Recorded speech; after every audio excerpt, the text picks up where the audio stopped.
বিসমিল্লাহির রহমানির রহিম। আসসালামু আলাইকুম। সুপ্রিয় ছাত্রছাত্রীবৃন্দ, সরকারি হরেঙ্গা কলেজে আয়োজিত ফিনান্সিয়াল ম্যানেজমেন্টের এই অনলাইন ক্লাসে তোমাদের স্বাগত জানাই। আজকে আমরা আলোচনা করব introduction to theory of capital structure. এই আলোচনা আমাদের থাকবে যে ক্যাপিটাল স্ট্রাকচারটা কী, এটার কী কী ফ্যাক্টরের উপর ডিপেন্ড করে, কত প্রকার ক্যাপিটাল স্ট্রাকচার আছে, অপটিমাম ক্যাপিটাল স্ট্রাকচার আমরা কীভাবে পাবো, তারপরে এটার বৈশিষ্ট্য কী, তারপরে এনআই অ্যাপ্রোচ কী, এনওআই অ্যাপ্রোচ কী, এই দুটার পার্থক্য কী, তারপর ট্রেডিশনাল অ্যাপ্রোচ কী, তারপরে অ্যাপ্রোচে প্রি রিকুইজিট কী, কস্ট অফ ডেপ্ট ক্যাপিটাল কী, তারপরে considering factor of optimum level of ডেপ্টের কী, লিভারেজ কাকে বলে, লিভারেজ কত প্রকার, আর তারপর বা মডিক্লেনি মিলার অ্যাপ্রোচ কী, প্রপোজিশন 1 এবং প্রপোজিশন 2 অফ থিওরি লাগবে। এটার ফর্মুলা সমালোচনা কী আছে, টু ওয়ার্নিং কী আছে, হামদা মডেল এবং ইনডিফারেন্স পয়েন্ট, এটি হচ্ছে আজকের আলোচ্য বিষয়। তো চলো আজকে আমরা আলোচনা যাই। প্রথমেই লাগবে যে ক্যাপিটাল স্ট্রাকচার কাকে বলে। Capital structure is the proportion of debt and preference and equity share of the firm's balance sheet. এটা হলো মূল কথা, যে অর্থাৎ একটা মূলধন কাঠামোতে ঋণ কী পরিমাণ আছে, সাধারণ শেয়ার কী পরিমাণ আছে, অগ্রাধিকার শেয়ার কী পরিমাণ আছে, এইটাই হচ্ছে কি যে রেশিওটা, ওইটাই ক্যাপিটাল স্ট্রাকচার। আর এখানে যে ফ্যাক্টরগুলো ইনফ্লুয়েন্স করে ক্যাপিটাল স্ট্রাকচারে 16টা ফ্যাক্টর আছে। প্রথমটি হচ্ছে অপারেটিং লিভারেজ, সেকেন্ড হচ্ছে ফিনান্সিয়াল লিভারেজ, থার্ড হচ্ছে stability of sales, growth probabilities, formation of asset, cash flow, cost of capital, flexibility, response of the capital market, nature of the firm, age of the firm, sharing of control, attitude of the lender, attitude of the management, flotation cost এবং taxation policy. এই কটা জিনিসের উপর আসলে depend করে। আর types of capital structure আমরা company দেখতে পাই দুই প্রকারের, হচ্ছে লিভার্ড, একটা হচ্ছে আনলিভার্ড। লিভার্ড হচ্ছে যেটার মধ্যে ঋণ আছে, আর আনলিভার্ড হচ্ছে যেটার মধ্যে কি ঋণ নাই, অনলি ক্যাপিটাল আছে। অ্যান্ড অপটিমাম ক্যাপিটাল স্ট্রাকচার বলতে আমরা বুঝবো যেখানে ক্যাপিটালের খরচ সর্বনিম্ন, অর্থাৎ ফান্ড জোগাড় করতে সর্বনিম্ন খরচ হয়, সেটি হচ্ছে কি অপটিমাম ক্যাপিটাল। আর ফিচার্স অফ অপটিমাম ক্যাপিটালে কয়টা ফিচার থাকবে, সেইখানে ফিচার থাকবে হলে 6টা। একটা হচ্ছে ফ্লেক্সিবিলিটি থাকবে, মিনিমাম শেয়ারিং অফ কন্ট্রোল থাকবে, মিনিমাইজেশন অফ কস্ট থাকবে, ম্যাক্সিমাইজেশন অফ ভ্যালু থাকবে, কনজারভেটিজম থাকবে, আর ফেভারেবল ফিনান্সিয়াল লিভারেজ থাকবে। তারপরে ডিস্ট্রিবিউশন বিটুইন ক্যাপিটাল স্ট্রাকচার এবং ফিনান্সিয়াল স্ট্রাকচারের ডিস্টাংশন পার্থক্য আছে, এই পার্থক্যটা আমাদের কী করতে হবে, জানতে হবে। আর ক্যাপিটাল স্ট্রাকচারের জন্য কতগুলো থিওরি আছে, সেই থিওরির মধ্যে প্রথমটি হচ্ছে এনআই অ্যাপ্রোচ বা net income approach. The net income বা NI approach was advocated by David Durand. Capital structure decision is considered as relevant in case of the valuation of the firm under this model. The main theme হচ্ছে the cost of capital and value of a firm is changed in response to corresponding change in the capital structure. Thus, if degree of leverage increase, then the weighted average cost of capital decrease. As a result, market price of the share and value of the firm increase. এই হচ্ছে বিষয়। এবং এনওআই অ্যাপ্রোচের জন্য সুনির্দিষ্ট formula প্রয়োগ করে এটার মান করতে হবে। আমি একসাথে ফর্মুলাগুলোর কথা বলবো।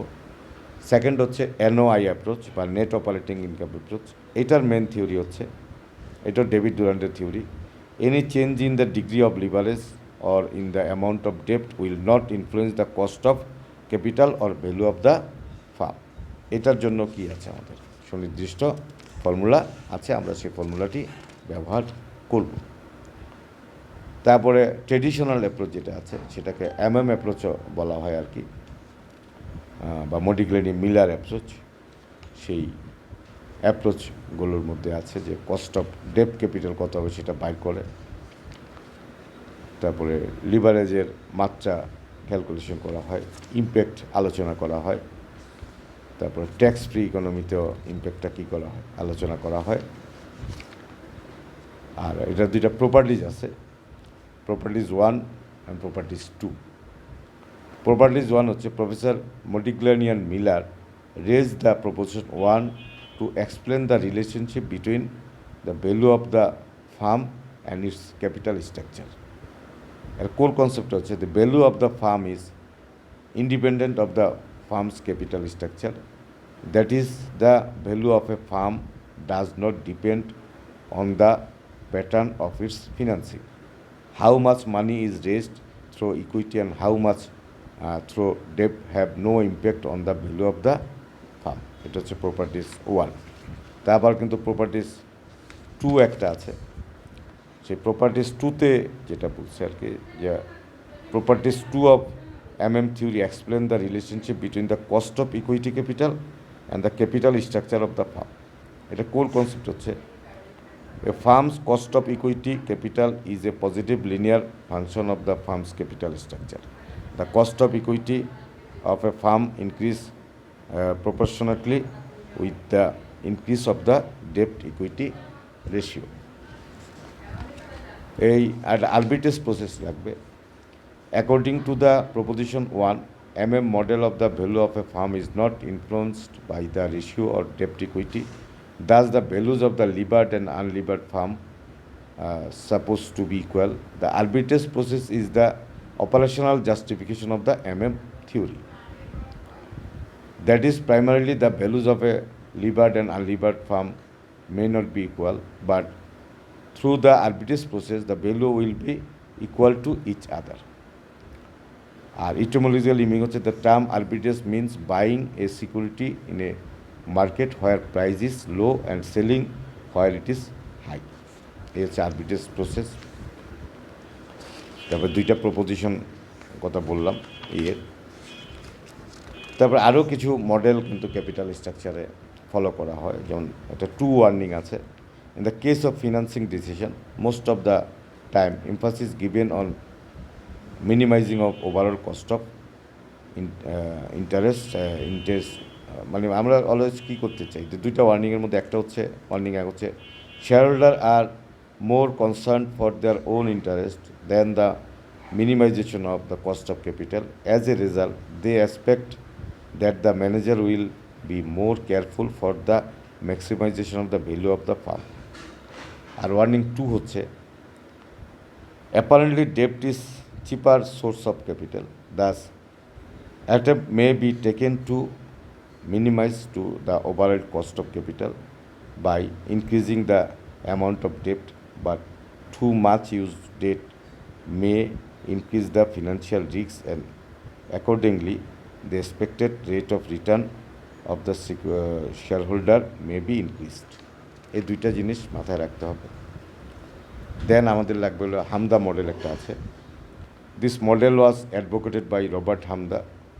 The relation between the ratio of ডেপ্ট and financial risk is explained by this model. এই মডেল অনুপাতে if the degree of leverage increase then financial risk of the shareholder also increase. The expectation of the shareholder increase with the increase of financial risk. Robert Hamda explained the relationship between the ratio of the debt and the financial risk by the following equation. B = BO into 1 plus 1 minus T into D divided by E. তারপর আমাদের লাগবে indifference point. EPS of two financial methods are compared through the indifference point. The amount of the earning after tax varies due to presence of the interest on the debt and preference dividend. As a result, EPS also differs. Moreover, the number of equity shares are also not same under different financial method. It also causes the difference in EPS, but the indifference point is the amount of EBIT at which EPS of two financing alternative will be equal to each other. এখন আমাদের যে ফর্মুলাগুলো প্রয়োজন হবে এই চ্যাপ্টারের জন্য, প্রথমটাই লাগবে net ইনকামের জন্য যে ফর্মুলাটা আছে কেও সমান সমান 1 plus NI divide by B সমান সমান এনওআই ডিভাইড বাই বি। তারপরে নেট অপারেটিং অ্যাপ্রোচের যে ফর্মুলা আছে, তারপরে নেট অ্যাপ্রোচ উইথ ট্যাক্স, সেটাও কিন্তু কি লাগবে। আর ট্রেডিশনাল অ্যাপ্রোচে আমাদের যে জিনিসগুলো লাগবে যে সেটা হচ্ছে এস মানে market value of equity capital, V মানে হচ্ছে ভ্যালু অফ দ্য বন্ড, তারপরে ভি ভি হচ্ছে ভ্যালু অফ দ্য ফার্ম। অর্থাৎ আমাদের কেওর মান বাইর করতে হবে, ওভারঅল কস্ট অফ ক্যাপিটাল এটি প্রথম প্রয়োজন হবে।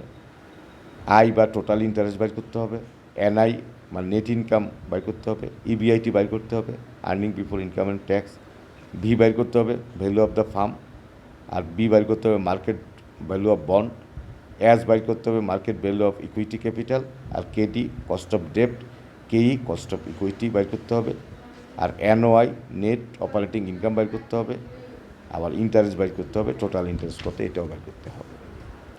তাহলে এই যেই জিনিসগুলো বললাম এগুলোর কিন্তু ট্রেডিশনাল অ্যাপ্রোচ লাগবে, অ্যাপ্রোচ লাগবে, উইদাউট ট্যাক্স লাগবে, আবার অ্যাপ্রোচ উইথ ট্যাক্স সেটাও লাগবে।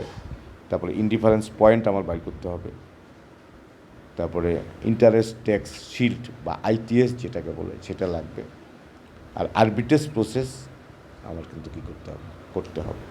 তার মানে আমি যে কথাগুলো বললাম যে এনআই অ্যাপ্রোচ, এনওআই অ্যাপ্রোচ, তারপর ট্র্যাডিশনাল অ্যাপ্রোচ, তারপরে ইনডিফারেন্স পয়েন্ট, আর ইন্টারেস্ট ট্যাক্স শিল্ড, আর আরবিট্রেজ প্রসেস, এই কয়টা জিনিস করলেই কিন্তু এই চ্যাপ্টারের ফর্মুলাগুলো শিখে নিলে যে কোনো অঙ্কই কী করতে পারা যাবে, তাই আমার প্রথম সাজেশন হবে যে এই থিওরি যে কটা বললাম এই কটাকে শিখে নাও, শিখে নিয়ে অঙ্ক করতে বসো, ইনশাল্লাহ কোনো সমস্যা হবে না।